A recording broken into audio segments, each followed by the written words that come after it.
Hi hello welcome to my video. ഇന്ന് നമുക്കൊരു ഫുഡിൻ്റെ വ്ളോഗായാലോ.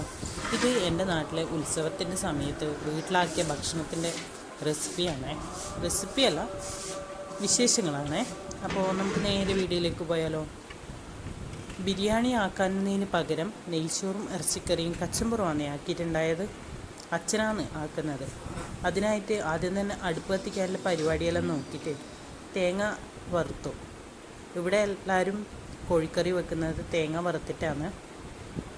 നെയ്ച്ചോറ് ഇറച്ചിയാകുമ്പോൾ കോഴി വറുത്തിട്ട് തേങ്ങ അരച്ചിട്ടാണ് വെക്കൽ. അങ്ങനെയുള്ള റെഡിയാക്കിയാനുള്ള പരിപാടിയെല്ലാം നോക്കി എല്ലാവരും ഉണ്ട്. നാട്ടിലെ ഏട്ടന്മാരും വലിയ വലിയ ആൾക്കാരും എല്ലാവരും ഉണ്ട്. എല്ലാവരും സജീവമായിട്ട് ഈ ഒരു വിശേഷ ദിവസം ഇവിടെയുണ്ട്. കാരണം ഉത്സവത്തിൻ്റെ തലേന്നാണിത്.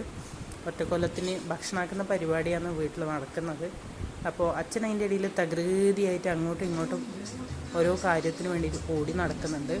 അതിൻ്റെ ഇടയിൽ ഏട്ടന്മാരെല്ലാവരും കൂടിയിട്ട് പാട്ട് പാടാൻ തുടങ്ങി. മറ്റേ ബോക്സ് വെച്ചിട്ടാണ് എല്ലാവരും കൂടി പാട്ട് പാടുന്നത്. പാട്ടില്ലാണ്ട് ഒരു ഉഷാറില്ല എന്ന് പറഞ്ഞിട്ട് ബോക്സെല്ലാം കൊണ്ടുവച്ചിട്ട് പാട്ടെല്ലാം തുടങ്ങി. അടിപൊളി ഗാനമേളയാണ്. എല്ലാവരും പറഞ്ഞു പാട്ടുണ്ടെങ്കിൽ വേഗം വേഗം പണി നടക്കുന്നു പറഞ്ഞിട്ട് പാട്ടും വെച്ചു. നാട്ടിലെ കലാകാരന്മാരെല്ലാം പാട്ടും പാടുന്നുണ്ട്. വീഡിയോയിൽ ഞാൻ ഉൾപ്പെടുത്താം പാട്ട്. കോപ്പിറൈറ്റിൻ്റെ ഇഷ്യൂ വരുമോ എന്നറിയില്ല. അങ്ങനെ നാട്ടിലെ ഏട്ടന്മാരെല്ലാവരും കൂടി അടിപൊളിയായിട്ട് പാട്ടും പാടി. അതിൻ്റെ ഇടയിൽ മുറിക്കാനുള്ള കാര്യങ്ങളെല്ലാം നടക്കുന്നുണ്ട്. പാട്ടും ഒരു സൈഡിൽ നടക്കുന്നുണ്ട്, പച്ചക്കറി അരിയലും ഒരു സൈഡിൽ നടക്കുന്നുണ്ട്. അങ്ങനെ അടിപൊളിയായിട്ട് അവരെല്ലാം പാട്ടും പാടി അടിപൊളിയായിട്ട് എൻജോയ് ചെയ്തുകൊണ്ട് തന്നെ എല്ലാം റെഡിയാക്കിയേ. അതിൻ്റെ ഇടയിൽ കുഞ്ഞാവ അടിപൊളിയായിട്ടുള്ള ഡാൻസും കളിച്ചു. അതിൻ്റെ ഇടയിൽ തേങ്ങ വറുക്കാൻ വേണ്ടി അടുപ്പത്ത് വെച്ചിട്ടുണ്ട്.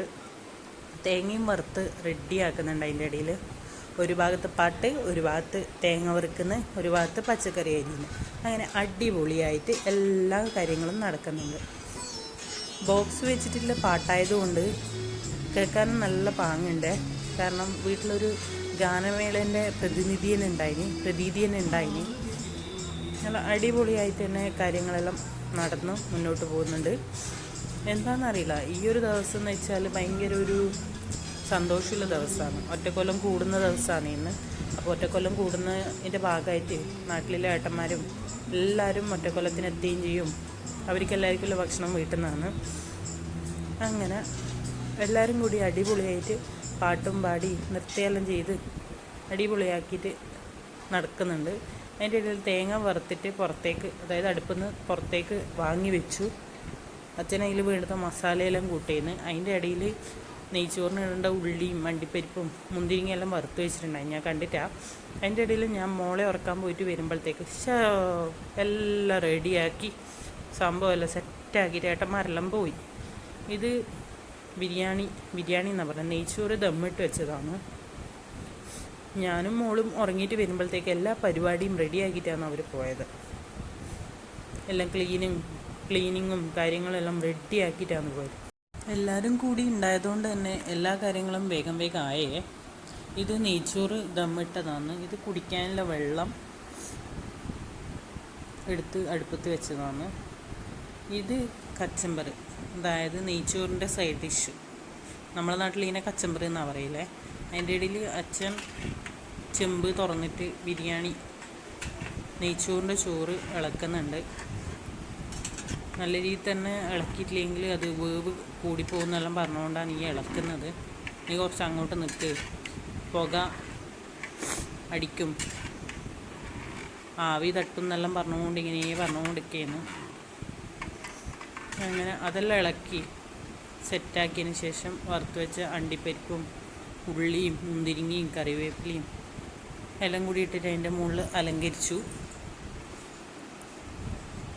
അച്ഛൻ ഇതെല്ലാം നിസ്സാര പണിയായിട്ടാണ് അച്ഛൻ കണക്കാക്കുന്നത്. കാരണം അച്ഛൻ അധികം ഇങ്ങനത്തെ കാര്യങ്ങളെല്ലാം ചെയ്യുന്നതുകൊണ്ട് തന്നെ അച്ഛന് വേഗം വേഗം ചെയ്ത് തീർക്കാൻ പറ്റുന്ന ഒരു കാര്യമില്ല. ഇത് ഇറച്ചിക്കറിയാണ്. ഇത് ഇളക്കിയിട്ട് കോരിയിട്ട് കാണിക്കുന്നുണ്ടായിനി. പക്ഷേ ചൂടായിട്ട് അതിൻ്റെ അടുത്ത് പോകാൻ പറ്റാത്തതുകൊണ്ട് ഞാൻ അങ്ങനെ എടുത്തതാണ്.